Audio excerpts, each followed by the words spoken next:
마태복음 4장 18절에서 22절까지의 말씀. 신약 4페이지에 있는데요.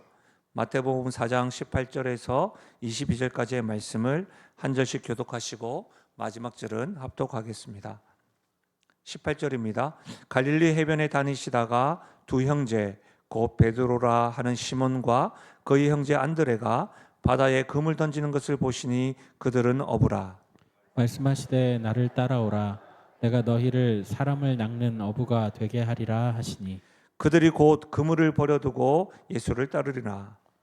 거기서 더 가시다가 다른 두 형제 곧 세베대의 아들 야고보와 그의 형제 요한이 그의 아버지 세베대와 함께 배에서 그물 깁는 것을 보시고 부르시니 함께요. 그들이 곧 배와 아버지를 버려두고 예수를 따르니라. 아멘. 저희는 지금 복음과 삶이라고 하는 시리즈로 오늘 8번째 본문의 말씀을 가지고 모든 것을 바꾸시는 부르심, 모든 것을 바꾸는 부르심이란 제목으로 말씀을 나누겠습니다. 7월 말부터 또 계속해서 무더위 가운데 여름 휴가를 보내는 분들이 많은 것 같습니다. 쉼과 충전을 통해서 이제 앞으로 어떤 계획을 가지고 또 힘을 내어서 살아가려고 합니다. 저 역시도 이제 광고 드린 대로 오늘 저녁 신방이 끝나면 또 내일부터 이제 또 충전의 시간을 가지기 위해서 그 기간 동안에 어떤 책을 보고 또 어떻게 준비할 건가 이렇게 준비하고 있습니다. 그러면서 저에게 있어서 가장 중심된 생각이 교회에 대한 고민이죠. 그리고 목회에 대해서 전반적으로 돌아볼 때 반성하게 되더라고요. 특히 코로나 기간 동안에 그 기간 동안에 참 감사한 일도 많았지만 처음 경험하는 것이라 처음에는 성도들 돌아보고 이렇게 하다가 제가 놓친 것들이 있더라고요. 많은 것들을 놓쳤겠지만 목회의 균형과 방향성에 대해서 아쉬움이 참 많은 것을 제가 반성하게 되었습니다. 특히 그 훈련을 통해서 그때라도 소수의 성도들과 함께 말씀을 가지고 심도 있게 삶을 나누는 이 제자 훈련과 사역 훈련을 제가 그 기간 동안에 스탑을 하고 다른 것들을 한 것에 대해서 반성하게 되었습니다. 참 아쉽더라고요. 그래서 여러분, 저는 2025년도 2학기 때부터 다시 양육은 계속해서 성경대학을 하고 제자 훈련을 준비하고 있습니다. 성경대학을 2과목 이상 수료하신 분들이나 순장을 하고 계신데 저 말고 이전에 참 훌륭하신 분들과 제자훈련을 받으신 분들이라 할지라도 저와 직접적으로 제자훈련을 하지 않으신 분들은 제자훈련을 신청해 보시면 참 좋겠습니다. 또 제자훈련 하신 분들도 계시고 사역훈련까지도 하신 분들이 계실 텐데요. 영적 성장에 대해서 훈련하였음에도 불구하고 목마름이 있으시거나 신앙생활에 재교육이 필요하다고 생각되어지시는 분들이라고 한다면 사역훈련에도 도전해 보시면 좋겠습니다. 5층 모양실에서 5층에도 사람이 살고 있습니다. 그곳에서 저와 함께 말씀으로 씨름을 해보면 좋겠습니다. 제가 제자훈련에 대한 고민을 하고 있는 것을 아시는 한 성도님이 저에게 이런 고민을 털어놓으셨습니다. 목사님, 저는 예수님을 믿고 구원받는 것은 정말 감사합니다. 하지만 솔직히 말하면 제자로 살아야 한다는 것이 부담스럽습니다. 모든 것을 바쳐야 하는 것 같기도 하고 헌신도 해야 되고 봉사도 해야 되고 난 내가 하고 싶은 거 참 많은데 순종해야 하다니 그냥 구원만 받는 것으로는 안 될까요? 이렇게 지금 미소 지으시는 분도 계신데 질문하시는 분들이 있더라고요. 또 어떤 성도님들은 이렇게 저에게 질문하셨습니다. 목사님, 하나님이 일방적으로 우리를 선택하셨다는 것, 그것이 은혜라고 이야기했고 감사하다고 이야기했는데 과연 그것이 공정한가요? 우리에게는 선택권이 없는 것입니까? 일반적으로 이렇게 선택하시고 부르신다는 것이 왜 그런 것입니까? 어떠세요? 온라인에 있는 분들은 어떻습니까? 혹 여러분 중에 이런 생각을 해보신 분 계십니까? 구원받은 것은 참 감사한 일이지만 제자로 살아가는 것, 그 말이 참 제자라고 하는 말이 참 부담되어져서 지금도 제가 제자 훈련에 대해서 이야기했을 때 제가 보니까 한 4-5명은 길을 막고 계신 것 같던데 그런 분 남의 이야기라고 생각하시는 분 있지 않으십니까? 또는 하나님이 우리를 선택하셨다는 것이 은혜라고 하는데 좀 일방적으로 느껴지고 공정하지 않다라고 생각해 보셨던 분은 없으실까요? 오늘 우리가 함께 살펴보고 있는 마태복음 4장 18절에서 22절의 이 말씀은 우리가 가지고 있는 이 솔직한 질문에 대해서 하나님께서 예수님을 통해서 답변하시는 것이 담겨져 있습니다. 오늘 말씀은 예수님이 공생애를 시작하시면서 첫 번째 제자들을 부르시는 사건이 기록되어져 있습니다. 저는 오늘 이 말씀을 통해서 두 가지의 질문, 첫 번째 질문은 뭐냐면 왜 하나님은 일방적으로 우리를 선택하고 부르실까? 두 번째로는 그 제자로의 부르심이 과연 우리에게는 어떤 의미가 있는가? 이 두 가지 질문에 대해서 말씀을 통해서 하나씩 깨달아가고 답변을 통해서 은혜를 누리면 참 좋겠습니다. 먼저는 18절과 19절 말씀을 우리가 읽었지만 다시 한 번 더 읽어볼까요? 18절과 19절 같이 읽겠습니다. 시작. 갈릴리 해변에 다니시다가 두 형제 곧 베드로라 하는 시몬과 그의 형제 안드레가 바다에 금을 던지는 것을 보시니 그들은 어부라. 말씀하시되 나를 따라오라. 내가 너희를 사람을 낚는 어부가 되게 하리라 하시니. 여러분, 오늘날 우리가 살아가는 시대에 가장 기초가 되는 신조가 있습니다. 기본이 되는 신조가 하나 있는데 그게 뭐냐면 나의 인생은 나의 것이다. 그러니 내가 선택할 수 있다. 우리는 개인의 자율성을 최고의 가치로 여기는 시대를 지금 살고 있는 겁니다. 제가 이렇게 말씀드리니까 믿음의 선배님들 가운데는 복음성인처럼 느껴지는 노래가 하나 떠오르죠. 내 인생은 뭐 그런 거. 근데 내 인생은 나의 것이니 내가 선택한다. 아무도 나를 대신해서 결정할 수 없다. 이것이 오늘날 우리가 살아가는 시대에 좀 기적으로 좀 깔려져 있습니다. 생각해 보십시오. 부모님들, 아이들이 아장아장 걸어갈 때에는 아이들은 다 우리의 보호를 받고 우리가 하는 대로, 안내하는 대로, 제안하는 대로 따르다가 이 아이들이 조금 머리가 큽니다. 사춘기가 될 것 같지도 않고 초등학교 때부터 사춘기가 되고 또 청년이 됩니다. 또 믿음의 선배님은 어떻습니까? 결혼할 정도의 나이가 되는 장성한 자녀들이 어떻게 얘기합니까? 우리 부모님들이 사랑과 관심으로 제안을 하고 관심을 가지는 것 할 때마다 듣는 소리가 뭡니까? 내 인생이니까 내가 결정하게 해줘. 그만 이렇게. 우리 집에서 일어나는 일은 아닙니다. 그런 것들, 그러니까 부모의 간섭과도 같은 선택에 대한 부정적인 이유, 부정하는 이유가 뭐냐? 우리가 사는 사회의 어떤 기조가 뭐냐? 내 인생이 내가 결정하고 선택하겠다는 겁니다. 근데 여러분, 세상과 성경은 다른 모습을 보입니다. 예수님은 제자들에게 지금 선택권을 주지 않습니다. 예수님이 그럼 뭐라고 합니까? 나를 따라오라. 이것은 명령입니다. 스카웃 제안이 아닙니다. 스카웃 하면서 어떤 연봉을 협상하는 것이 아닙니다. 그냥 나를 따라오라는 겁니다. 권유도 아닙니다. 여기서 우리가 가지는 첫 번째 질문을 가지게 되죠. 왜 하나님이 이렇게 일방적으로 우리를 선택하시는 걸까요? 공정하게 느껴지지 않을 수도 있는 것 같습니다. 왜? 개인의 자율성을 최고의 가치로 여기는 우리 이 문화 속에서는 어떻게 이럴 수가 있느냐? 그럼 여러분, 왜 하나님이 일방적으로 우리를 선택하시는 것일까요? 여러분 어떻게 생각하십니까? 그 이유가 뭐냐? 첫 번째로는 우리가 스스로 하나님을 찾을 수 없기 때문입니다. 우리는 하나님을 스스로 찾을 수 있는 존재가 아닙니다. 너무 과대평가하셨습니다. 로마서 3장에 보면 이런 말씀이 있습니다. 깨닫는 자도 없고 하나님을 찾는 자도 없다. 여기에서 원어적인 깨닫는 자가 없다라고 하는 말은 단순한 지식이 아니라 영적 진리에 대한 깊은 이해를 못한다는 말입니다. 그러니까 하나님에 관한 것도 모를 뿐만 아니라 하나님에 대해서 알려고 들지 않는다는 겁니다. 죄로 인해서 인식의 능력 자체가 손상이 되어져서 깨닫지 못한다는 겁니다.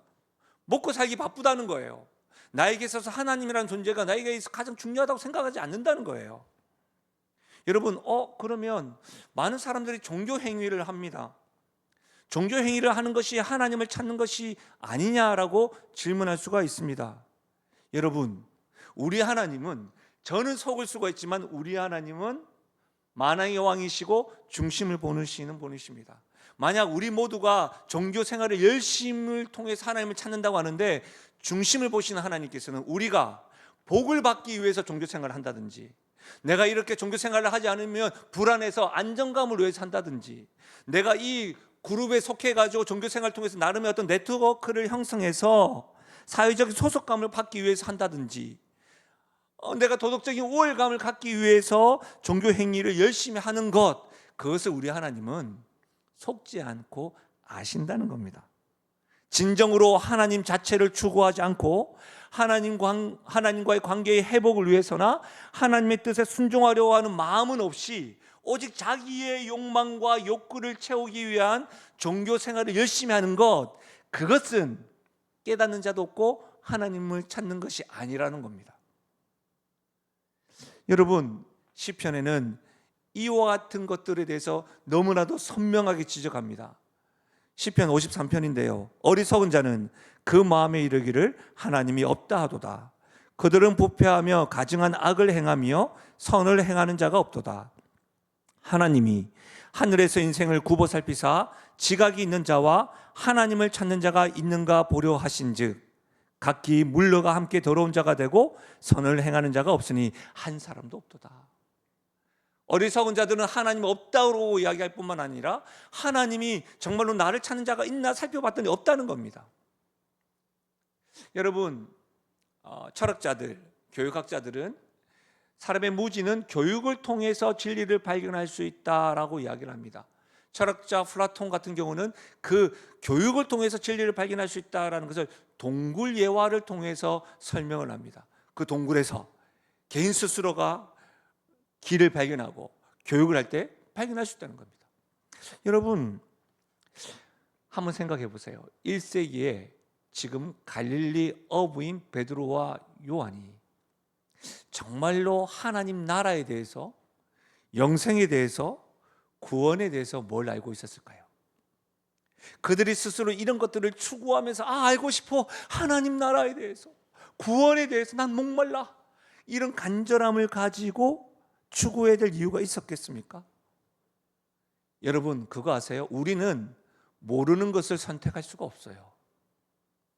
우리는 나름의 어떤 정보가 있어서 선택하는 것이지 모르는 것을 선택할 수가 없다는 말입니다. 성경은 우리가 죄 가운데 있을 때에 우리는 영적으로 눈이 멀어서 진리를 발견할 수가 없다고 합니다. 마치 플라톤이 이야기하는 동굴 예화로 설명을 하자면 우리 모두가 다 깊은 동굴 속에서 길을 잃은 사람과 같은데, 우리 스스로 길을 발견하고 나올 수 있는 것이 아니라 동굴 밖에서 누군가가 들어와서 손전등으로 막 밝히면서 여기가 길입니다, 여기가 길이에요 라고 할 때에 우리는 길을 찾아 나갈 수 있는 존재라는 겁니다. 그렇다면 예수님이 일방적으로 먼저 찾아오시고 우리를 선택한 것은 영적 무지 가운데 있는 제자들과 우리들에게 어떤 역할이에요? 손전등과 같은 역할을 하신다는 거예요. 왜 예수님이 일방적으로 우리를 선택하실까요? 우리 스스로 하나님을 찾을 수 없기 때문입니다. 두 번째 이유가 있습니다. 왜 하나님이 일방적으로 우리를 선택하실까요? 우리에게는요, 하나님께 나아갈 자격이 없기 때문입니다. 만약 하나님이 우리의 자격을 보고 선택하신다면 선택받는 사람이 이 세상에는 아무도 없을 겁니다. 로마서 3장 10절입니다. 같이 한번 읽어볼까요? 시작. 기록된 바 의인은 없나니 하나도 없으며. 하나도 없습니다. 의인은 하나님 앞에서 없습니다.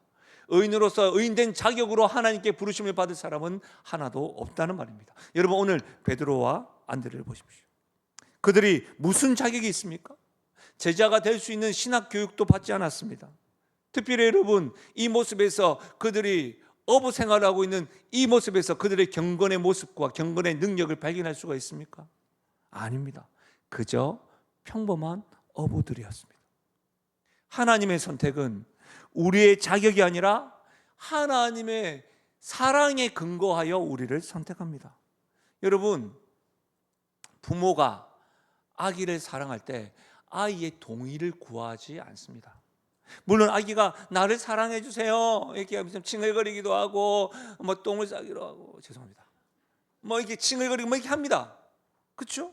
표시를 해요. 근데 만약에 여러분 아이가 요청하지 않아도 부모가 사랑을 거두는 법은 없습니다.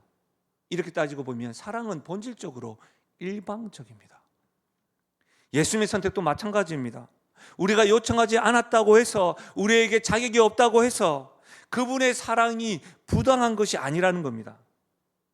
여러분, 우리 교회 근방에는 큰 병원들이 많죠. 병원의 응급실에 의식불명 환자가 들어왔다고 한번 상상해 보십시오. 의식불명 상태에서 응급실입니다. 그냥 진료받으러 온 것이 아닙니다. 그때 의사가 환자에게 묻습니다.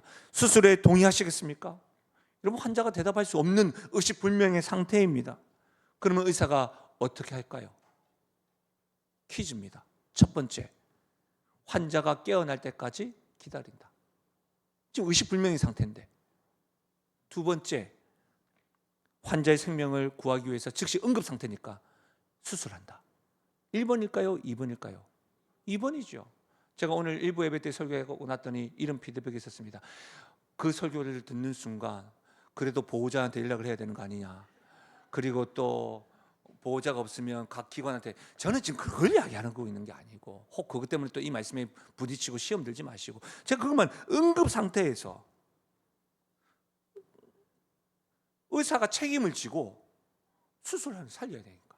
그렇지 않겠습니까? 사랑하는 여러분, 우리는 지금 의식불명 상태예요.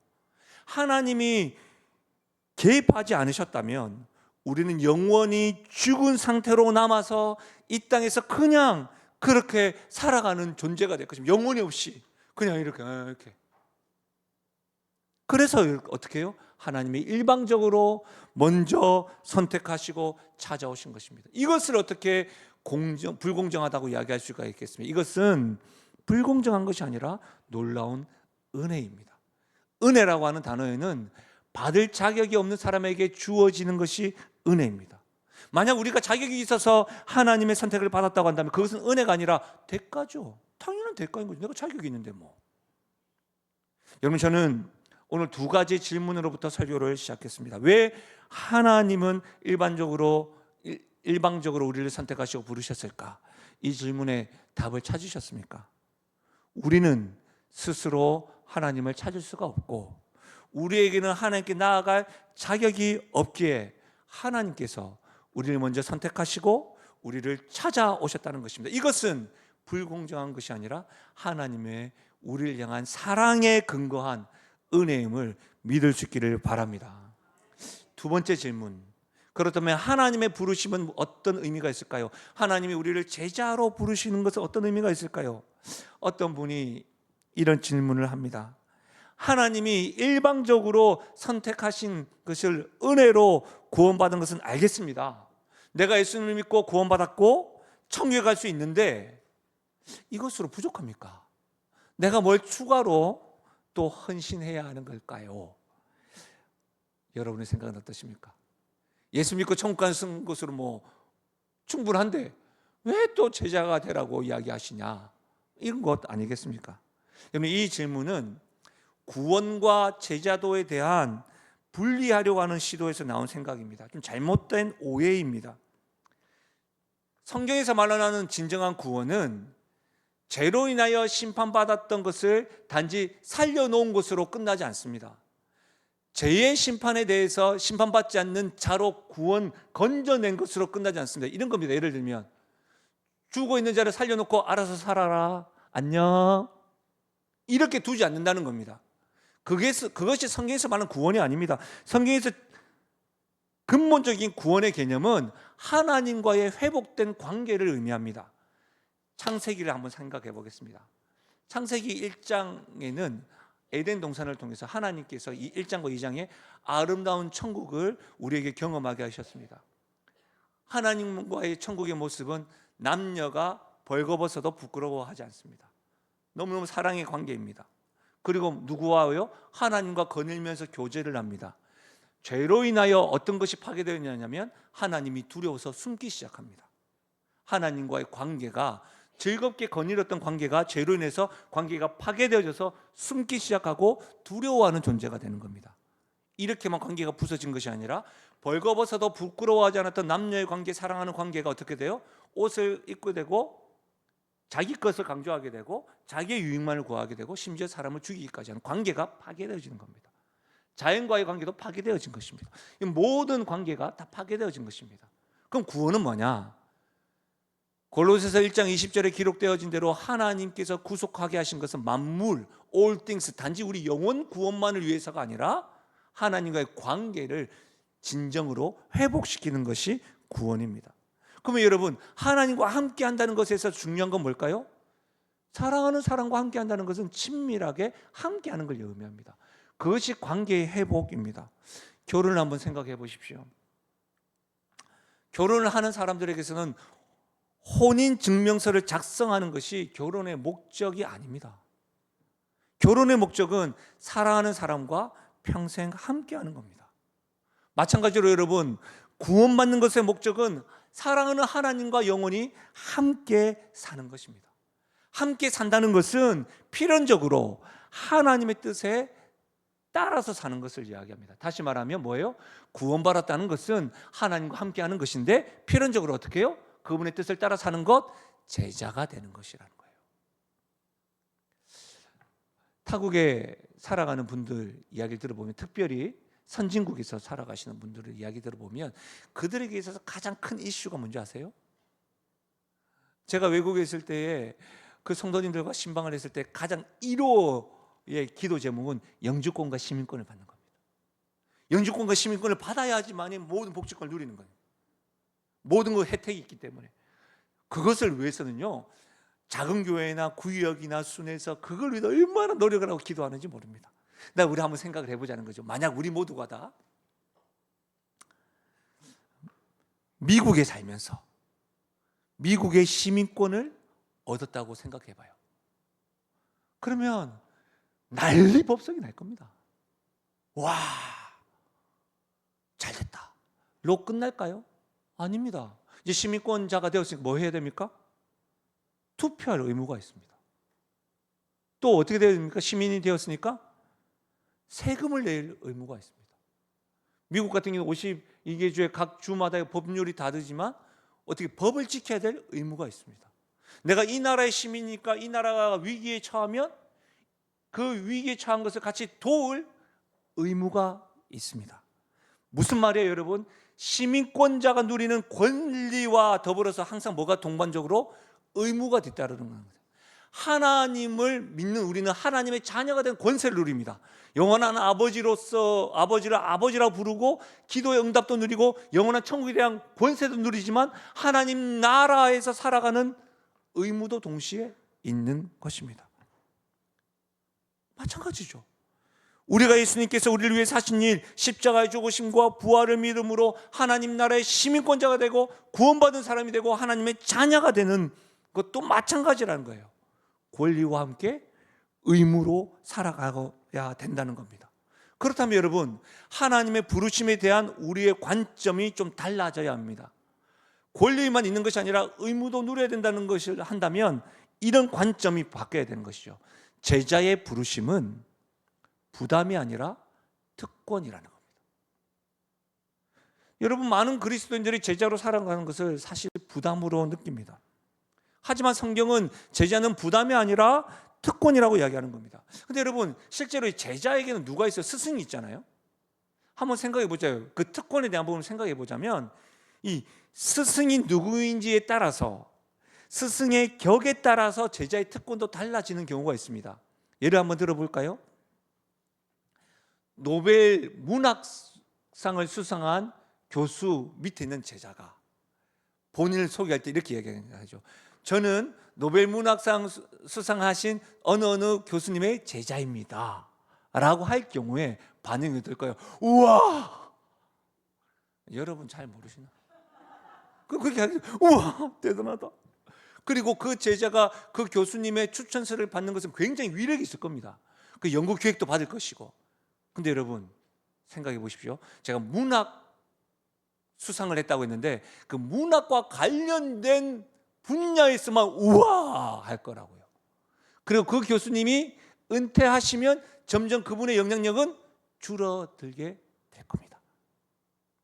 해당 분야에서만 인정받는다는 거예요. 여러분 그거 아십니까? 제가 교계에서도 저를 이제 제가 분당 우리 교회를 나온 지가 이제 10년이 다 돼가는데, 제가 교계에서 만나보면 이제 제 뭐 이력이 있고 제가 어디 가게 되면 거기에 교육자들과 식사를 하다 보면 물어봐요. 목사님 이찬수 목사님한테 배웠어요? 그럼 제가 예, 제가 이찬수 목사님 제자입니다. 내가 목사님하고도 직통 통화도 하지요. 뭐 이렇게 이야기하면 우와 한다고요. 근데 그거 아세요? 교계 사람만 그래요. 제가 딴 데 가가지고 일반 어떤 경찰서나 이런 데 설교하다가 이야기하면 그분이 누구예요? 이렇게 한다니까. 제가 지금 뭘 말하는지 아시겠습니까? 예술이나 스포츠나 비즈니스나 종교계 등의 스승과 제자들의 관계도 동일하다는 거예요. 모두 이런 한계를 가지는 거예요. 스승들이 각 분야에서만 가지는 탁월함 때문에 가지는 한계입니다. 그러나 예수님은 스승으로서도 절대적인 우월성이 있습니다. 다른 스승들과 비교도 되지 않는 우월성이 뭐예요? 첫 번째는 신분이 달라요. 다른 스승들은 그냥 인간이지만 우리 예수님 뭐예요? 하나님이라는 거예요. 또한 골로새서 2장 3절 보십시오. 그 안에는, 예수님 안에는 지혜와 지식의 모든 보화가 감추어져 있느니라. 모든 지혜와 지식의 보화가 예수님께 있다는 거예요. 여러분, 지식의 차원에서도 특정 분야의 교수와 스승과는 다른 우월성이 누구에게 있다고요? 예수님께 있다는 거 아닙니까? 능력 차원에서도 마찬가지예요. 우리 예수님은 성부 하나님, 성령 하나님과 더불어서 창조 사역을 하셨어요. 세상을 창조하신 전능하신 하나님은 어떤 스포츠의 코치와 감독과 성공한 기업과도 비교되지 않는 스승이라는 거예요. 그렇다면 여러분 보십시오. 우리의 스승 되시는 예수님이 어떤 분야의 놀라운 스승과 격이 비교도 되지 않는 최고이시기 때문에 예수님의 제자라고 하는 것 자체가 자부심을 가질 수 있는 것 아니겠냐 이 말입니다. 이런 관점에서 보면 예수님의 제자가 되는 것은 부담이 아니라 최고의 특권이자 영광인 줄 믿습니다. 그렇죠. 근데 여러분 19절 보십시오. 19절 같이 한번 읽어볼까요? 19절 같이 읽겠습니다. 시작. 말씀하시되 나를 따라오라. 내가 너희를 사람을 낚는 어부가 되게 하리라 하시니. 예수님의 제자가 특권인 이유 중에 하나는 뭐예요? 예수님이 지금 제자들에게 내가 너희를 사람을 낚는 어부가 되게 하리라, 무슨 말입니까? 하나님의 구원 사역에 동참하게 해주신다는 거예요. 하나님의 동력자로 지금 초청하고 있는 거예요. 특권이죠. 생각해 보십시오. 전능하신 하나님이 우리의 도움이 정말 필요하실까요? 아니에요. 천사를 보내서 구원할 수 있고 기적을 통해서도 하나님께서 역사하실 일들이 많으시다고요. 그런데 왜 우리를 부르시는 걸까요? 우리에게 영광스러운 특권을 주시기 위해서예요. 마치 부모님들이 자녀들과 부모님 다 할 수 있는데 아들, 딸 와봐 같이 한번 해보자 이렇게 맛보게 해주는 거예요. 여러분 별로 피부에 안 와닿는 것 같으신데 제가 하나의 예를 한번 들어보겠습니다. 저는 영신교회에 두 가지의 직임이 있습니다. 목사님 무슨 두 가지의 직임이 있어요? 한 가지 아닙니까? 예, 한 가지는 여러분이 알고 있는 담임 목사, 그렇죠? 제가 담임 목사입니다. 혹시 저를 부목사로 알고 있는 분 아니죠? 예, 또 한 가지 제 직임이 뭔지 아세요? 쉰카페 사장이에요. 제가 세금을 내고 사장이라니까요. 제가 카톡에 문자가 옵니다. 사장님 이렇게 온다니까요. 목사님으로 안 와요. 예, 다른 분들 막 사장이라고 해요. 근데 여러분 제가 이런 말씀을 주면 이런 재미난 상상을 한번 해봤어요. 전 세계적으로 프랜차이즈 커피 브랜드 가운데 스타벅스가 있어요. 아십니까? 별다방이라고 불리는 스타벅스. 네? 그 스타벅스가 신카페에 전화가 온 거예요. 그래서 저에게 이름은 사장님 계십니까? 아, 예. 스타벅스 본사입니다. 아, 예? 그러면 저에게 이렇게 나오는 거죠. 우리와 파트너가 되지 않겠습니까? 이렇게 제안해 오는 거예요. 여러분 별로 이 스타벅스 제안하는 게 어떤 건지 잘 이게 피부로 안 나와닿나 보시. 예? 그렇게 제안 온 거예요. 카페에서. 그러면 저에게 말씀하시는 게 신카페에 대해서 소식 들었습니다. 지금보다 더 많은 책임과 더 많은 시간을 투자할 수 있으시겠습니까? 그리고 지금보다 더 높은 기준으로, 청결의 기준으로 할 수 있겠습니까? 이 조건에 답하신다고 한다면 지금보다 더 큰 영향력, 더 높은 수익, 더 깊은 만족감, 싱가포르의 성공에 우리 스타벅스가 같이 하겠습니다. 이렇게 저에게 제안한다면 제가 너무 흥분했나요? 상상만 해도 좋아.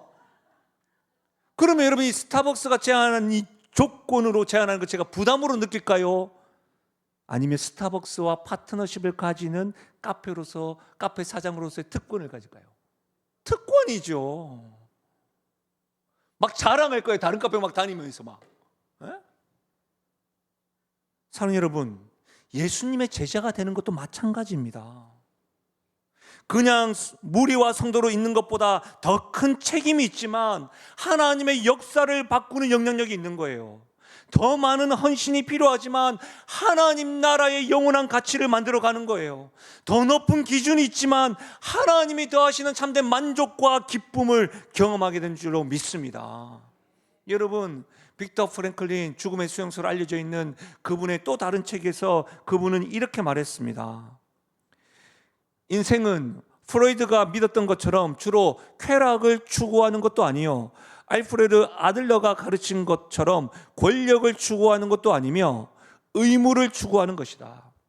모든 사람에게 있어서 가장 중요한 과업은 자신의 삶에서 의미를 찾는 것이다.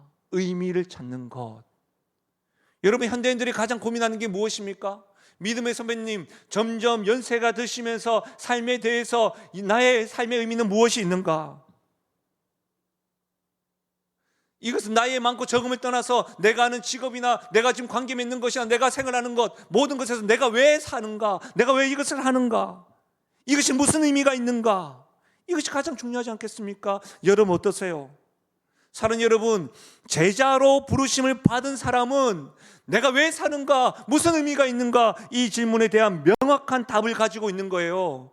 나는 하나님 나라를 위해서 산다. 나는 하나님을 사랑하고 사람을 생각할 줄 알아. 하나님을 감동케 하는 사람으로 산다. 나는 영혼 구원을 위해서 산다. 나는 하나님의 영광을 위해서 사는 자이다. 이보다 더 큰 인생의 의미가 있을까요? 이렇게 의미를 발견한 사람, 제자들에게 예수님의 말씀을 들어보십시오. 마태복음 10장 39절입니다. 자기 목숨을 얻는 자는 잃을 것이요, 나를 위하여 자기 목숨을 잃는 자는 얻으리라. 고린도후서 4장 18절입니다. 우리가 주목하는 것은 보이는 것이 아니요 보이지 않는 것이니 보이는 것은 잠깐이요 보이지 않는 것은 영원함이라. 여러분, 세상에서 가장 성공한 사람도 죽으면 수위가 주머니가 없는 것과 같이 모든 것을 다 두고 떠납니다. 그러나 하나님 나라를 위해서 산 사람은 영원한 상급을 받습니다. 그러니 제자로 부르심을 받는다고 하는 의미, 제자로 산다는 것은 여러분 그냥 부담이 아니요 특권이요, 손해보는 것이 아니라 무엇입니까? 가장 큰 투자입니다. 또한 제자로 부르심의 의미가 뭘까요? 한번 따라 하실까요? 제자는 사랑 때문에 순종한다. 그렇습니다. 제자는 사랑 때문에 순종합니다. 여러분, 제가 퀴즈를 한번 내볼까요? 20절과 22절 같이 한번 읽어볼까요? 시작. 그들이 곧 구물을 버려두고 예수를 따르니라. 그들이 곧 배와 아버지를 버려두고 예수를 따르니라. 여러분, 20절과 22절에 반복되는 게 뭘까요? 곧입니다. 곧. 예수님의 부르심의 제자들은 곧 즉시 순종했습니다. 왜 그랬을까요? 예수님이 무서웠어요? 예수님의 명령이 강제적이었기 때문일까요? 아닙니다. 예수님의 사랑을 경험했기 때문입니다. 제자는 사랑 때문에 순종합니다. 여러분, 진정한 순종은 억지로 하는 것이 아닙니다. 사랑하기 때문에 합니다. 여러분, 제가 청년들을 섬기고 있으니까 청년들이 최근에 연애를 할 때면 저에게 옵니다. 결혼할 때만 오기도 하고, 오히려 결혼하기 전에 저에게 오는 것을 좀 무서워합니다. 제가 반대할까 봐. 그런 청년들이 있었잖아요. 그렇죠? 근데 연애할 때는 옵니다. 연애하니까 아직 뭐 결혼하니까 목사님 만나러 왔습니다 하면 제 앞에 딱 옵니다. 그러면 제가 어떻게 하면, 내가 이 자매를 참 좋게 생각했는데 그래 하면 옆에 있는 남자가 뭐라고 하는지 아십니까? 내가 목사님보다 더 좋게 생각한다고 이렇게 이야기해요. 제 앞에서. 꼴사나워. 제 앞에서 벌써 뭐 내가 더 사람 이렇게 이야기해요. 뭐든지 할 수 있을 것처럼 이야기해요. 연인들은 왜 그럴까요? 사랑하기 때문에 그래요. 그렇지 않습니까?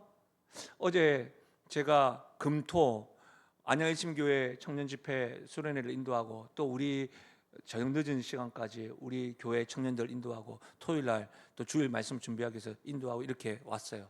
카페에서 잠깐 쉬고 있는데 우리 교회 젊은 집사님이 아이와 함께 카페에 와 있더라고요. 아이와 함께 이렇게 시간을 보내고 참 많이 좀 피곤해 보이시더라고요. 왜 안 피곤하겠습니까? 육아가. 근데 아이에게 책을 읽어줘요. 그리고 아이와 이렇게 도란도란 이야기하는 모습을 보니까 제 마음이 참 따뜻하더라고요. 왜 그럴까요? 부모는 피곤한데 사랑하기 때문에 그래요. 어렵지 않아요. 우리가 예수님을 사랑을 진정으로 깨닫고 경험하면 순종은 의무가 아니에요. 부담이 아니에요. 기쁨으로 하는 거예요. 기쁨이 되는 겁니다. 근데 실제로 우리가 이 제자에 대해서 부담을 가지는 이유를 제가 알아요. 왜 그러는지. 오늘 어부들이 곧 순종했는데 그냥 순종한 게 아니고 어떻게 했습니까? 버리고 부모를 버리고 그물을 버리고 이것 때문에 여러분이 지금 분위기가 이런 거 아니에요. 안 그렇습니까? 근데 여러분 제자들이 모든 것을 버렸다라고 해서 문자적으로 직업을 바꾸고 가족을 떠나야 하는 것이 아니라는 거예요. 버렸다라고 하는 것을 분명히 아셔야 되는데 우선순위를 바꾼다는 의미예요. 사업하시는 분 있으십니까? 강권적으로 하나님께서 정말 은혜를 주셔서 분명한 사명을 주시는 것이 아니면 사업하시다가 갑자기 신학한다고 하지 마세요. 무서워요, 저는 그런 분들이. 그럼 뭐예요? 사업하시는 분들이 어떻게 해야 됩니까? 지금까지는 나 자신을 위해서 가족을 위해서 내가 부를 축적하기 위해서 하였다고 한다면 이제부터는 뭐예요? 버린다고 하는 말은 자기 욕심을 위해서가 아니라 하나님 나라 확장을 위해서예요. 돈을 그냥 모으기 위해서가 아니라 하나님의 영광과 이웃 사랑을 위해서 사업을 하는 거예요. 그것이 버린다는 의미예요. 학생이 그리스도인이 막 은혜 받았다고 해가지고 청소년부 아이들이 은혜 받았다고 하적게 해가지고 그냥 모든 것을 공부 아니에요. 그런 거 그것이 겁나가지고 수련회를 안 보내시고 하는 분들이 계신 것 같더라고. 아니에요. 자기 성공만을 위해서 그냥 좋은 대학 가기 위해서 공부하는 것이 아니라 뭐예요? 자신에게 주신 재능을 개발하고 이웃을 섬기기 위해서. 이전에 참 많이 외쳤던 것, 하나님이 주신 재능, 하나님 주신 기회를 가지고 남을 위해서 그렇게 공부하는 거예요. 이웃 사랑을 위해서. 사랑하는 여러분, 무엇을 하느냐가 중요한 게 아니에요. 왜 하느냐, 누구를 위해 하느냐가 중요한 거예요. 왜 합니까? 하나님의 사랑 때문에 하는 거예요. 누구를 위해서 합니까? 나의 주, 나의 구원자 아버지 하나님의 영광을 위해서 순종하며 살아가는 겁니다. 제자는 사랑 때문에 순종하는 거예요. 마지막 한 가지만 더 그 의미를 찾아볼까요? 한번 따라 하실까요? 제자는 하나님이 책임져 주신다. 아, 그래요. 하나님이 책임져 주세요. 예수님이 제자를 부를 때 19절 말씀 들어보십시오. 내가 너희를 살아남는 어부가 되게 하리라. 맞죠? 여러분, 우리가 문장에서 가장 중요한 건 뭐예요? 주어와 수로 아닙니까? 내가 너희를 살아남는 어부로 되게 하리라. 여기서 주어와 수로가 뭐예요? 내가 하리라요. 내가 하리라. 다시 보십시오. 너희가 되어라가 아니에요. 내가 되게 하리라. 내가 되게 하리라. 제자로 부르시는 예수님께서 제자들의 변화와 성장이 우리의 노력으로만 달려있는 것이 아니라 뭐라고요? 하나님이 책임져 주신다. 내가 되게 하리라. 혹 사랑하는 여러분, 하나님의 부르심에 하나님께서 맡기신 일들에 대하여 실패할까 봐 걱정되십니까? 여러분 가정에, 여러분의 직장에 하나님의 제자로 보내신 것에 대하여 내가 미숙한 행동을 통하여 좀 더 성숙한 행동을 하지 못한 것 때문에 여러분 두려우십니까?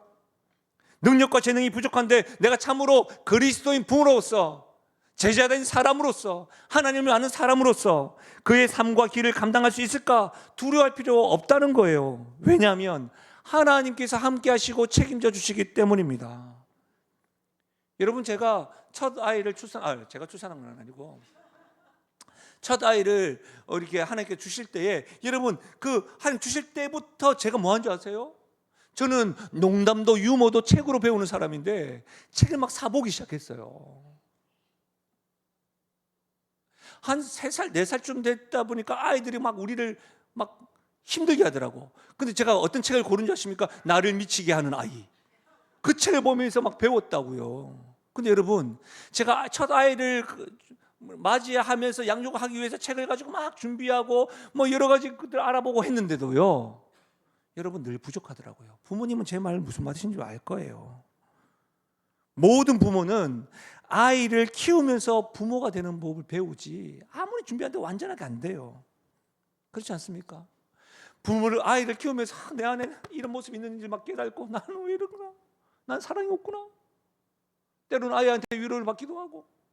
그렇지 않습니까? 부모됨을 우리가 처음부터 알아서 접근한 적이 없다니까요. 제자도 마찬가지입니다. 제자가 되어서 제자가 되는 법을 배우는 겁니다.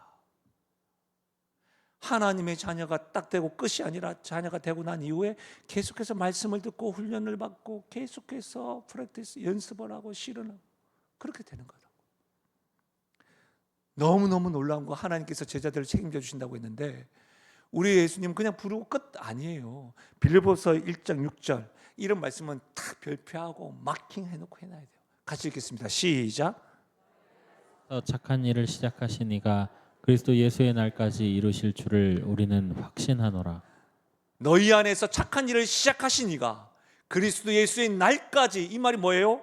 하나님은 시작만 하시는 분이 아니라 끝까지 완성하시는 분입니다. 여러분 제자들 한번 보십시오. 3년 동안 도제 교육했습니다. 도제 교육. 그런 도제 교육했던 베드로 예수님을 3번 부인했습니다. 야고보와 요한, 예수님과 어떻게 보면 육체적으로도 신체적 이 땅에서 좀 가까운 야고보와 요한은 어머니 찬스를 쓰면서 높은 자리를 하나 좀 얻을 수 없겠습니까? 이렇게 했습니다.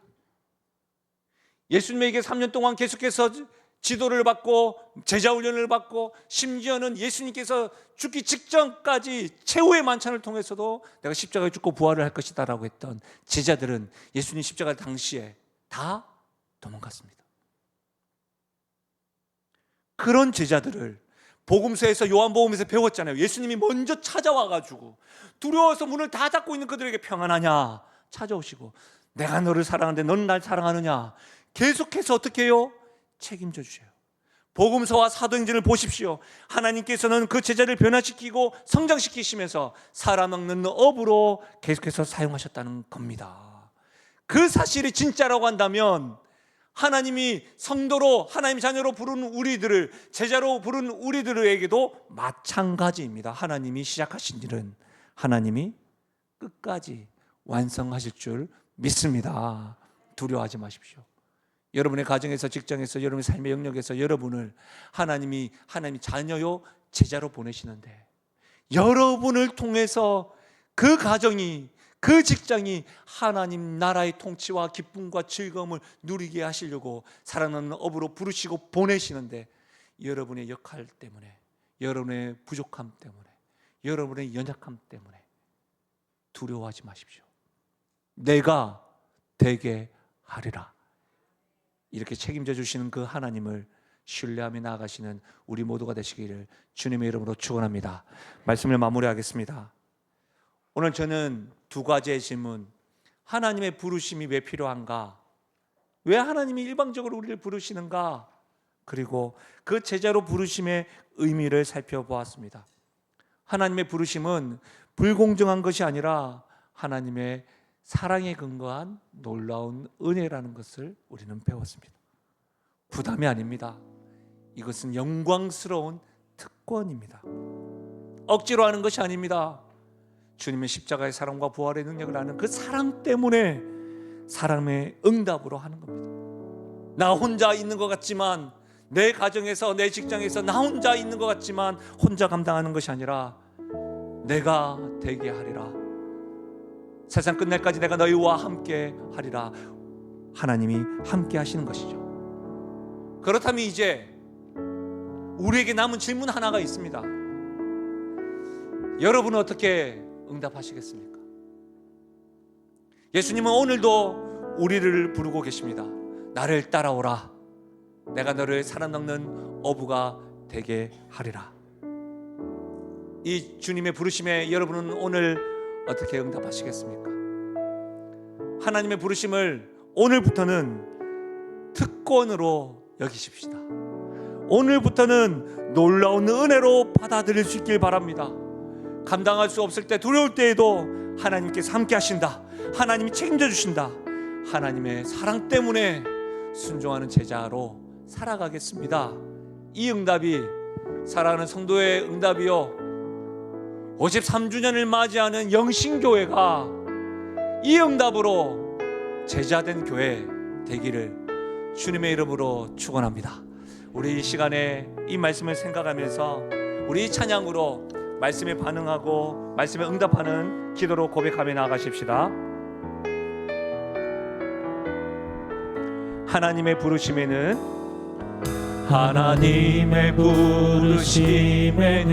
후회하심이 없네.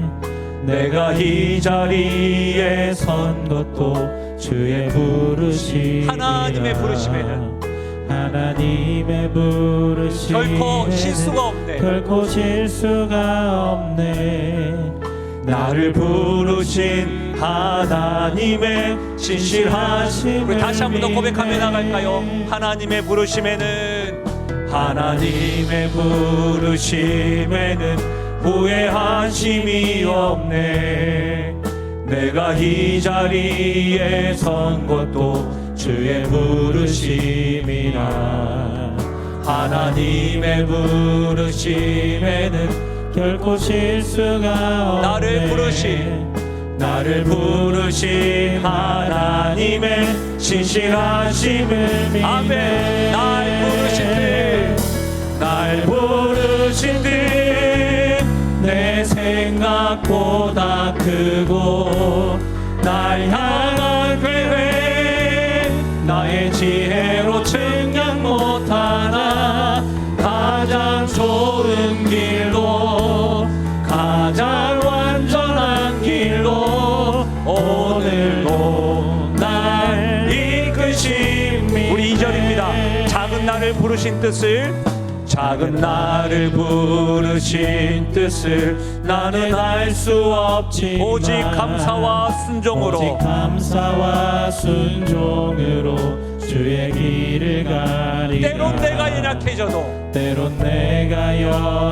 내가 되게 하리라. 주님 날 도우시니 주의 놀라운 그 계획을 나는 믿으며 날 부르신 듯 내 생각보다 크고 날 향한 계획 나의 지혜로 측량 못하나 가장 좋은 길로 가장 완전한 길로 오늘도 날 이끄십니다. 다시 한 번 더요. 날 부르신 듯 내 생각보다 크고 날 향한 계획 나의 지혜로 측량 못하나 가장 좋은 길로 가장 완전한 길로 오늘도 날 이끄십니다. 저는 목사로 교회 앞에 제자로 부르심을 받았습니다. 세상을 향하여서는 여러 가지 모양으로 제자로 부르심을 받았죠. 그러나 가장 가까이에는 우리 자녀들에게 부모라고 하는 이름으로 제자로 부르심을 받았습니다. 그런데 다른 어떤 모양과 모습보다 자녀 앞에서의 제자의 부르심을 받는 것이 참 어렵게 다가오더라고요. 근데 제가 우리 아이들이 한번 불평불만을 한 적이 있었을 때 이렇게 말한 적이 있었습니다. 아빠가 목사라서 이 정도야. 아빠가 예수 믿어서 이 정도인 줄 모르겠니? 나중에 아이들이 인정하더라고요. 사랑하는 여러분, 자녀들에게, 여러분의 가정에, 직장에 여러분을 만나는 사람들에게 적어도 예수 믿는 내가 그 자리에 있어서 이 정도입니다. 우리가 부족할 수 있습니다. 연약할 수 있습니다. 그러나 하나님이 여러분을 그곳에 보내시고 부르신 것은 후회가 없고 실수가 아닙니다. 내가 되게 하리라. 모든 것을 바꾸시는 이 주님의 부르심 앞에 기쁘게 순종하셔서 하나님 나라를 경험하시며 나가는 여러분 되시면 좋겠습니다. 오늘 말씀을 통해서 성령께서 주신 기도 제목이 있다고 한다면 오늘 이 시간에 하나님 앞에 이 부르심 앞에 특권을 누리고 내가 있는 곳에서 제자로 살아가겠습니다. 또한 여러 가지 기도 제목을 가지고 함께 소리내어서 기도하며 나아가시겠습니다. 오 하나님 아버지, 참으로 감사함을 드립니다. 하나님 아버지, 주님의 부르심을 특권으로 여기며 살아가게 하여 주옵소서. 오늘부터 놀라운 하나님의 은혜로 받아들일 수 있는 믿음을 더하여 주셔서 감당할 수 없을 때, 두려울 때 하나님 나와 함께 하시고 책임져 주심을 알고 하나님의 사랑 때문에 순종하며 제자로 살아갈 수 있는 우리가 모두가 될 수 있도록 도와주옵소서. 하나님 아버지, 주님이 나 한 사람을 부르심을 통하여 나의 가정이, 나의 직장이, 내 삶에 있는 많은 사람들이 바꾸시는 하나님의 역사를, 나를 통하여 역사하시는 것들을 경험하고 목도하는 일들이 있게 하여 주옵소서. 하나님 아버지, 이름이 없고 무명한 물돈 하인들을 통하여 잔치집에 기쁨이 넘쳤던 것과 같이 하나님의 기적과 하나님의 하나님 되심을 선포하며 나아가는 우리가 되어줄 수 있도록 우리를 그렇게 사용하여 주옵소서. 사랑의 주님, 오늘 말씀을 통하여 주님의 부르심이 얼마나 놀라운 은혜이며 특권인지 깨닫게 해주시니 감사함을 드립니다. 하나님, 제자로 사는 것을 부담스러웠던 우리들을 이제는 그 부담에서 특권으로 여기며 기쁨으로 순종할 수 있는 용기를 더하여 주옵소서. 하나님이 일방적으로 우리를 선택하신 것에 대하여 의문을 품었던 것에서 이제는 그것이 사랑의 근거한 놀라운 은혜임을 고백하며 찬양하며 나가게 하여 주옵소서. 하나님, 각자가 있는 자리에서 하나님 나라를 위해서 살아가게 도와주시고 각 가정에서, 직장 생활에서, 만나는 이들에서, 삶의 영역에서 작은 순종에서 시작하여 점점 더 큰 헌신의 삶을 살게 하여 주옵소서. 하나님, 우리들을 사람을 낚는 어부로 만들어 주시고 우리를 통하여 하나님 나라가 확장됨으로 하나님 기뻐하시고 영광 받아 주옵소서. 감사드리며 예수님의 이름으로 기도하옵나이다. 아멘. 우리 다 함께 일어나셔서 주 앞에 결단하며 찬양하며 나아가시겠습니다.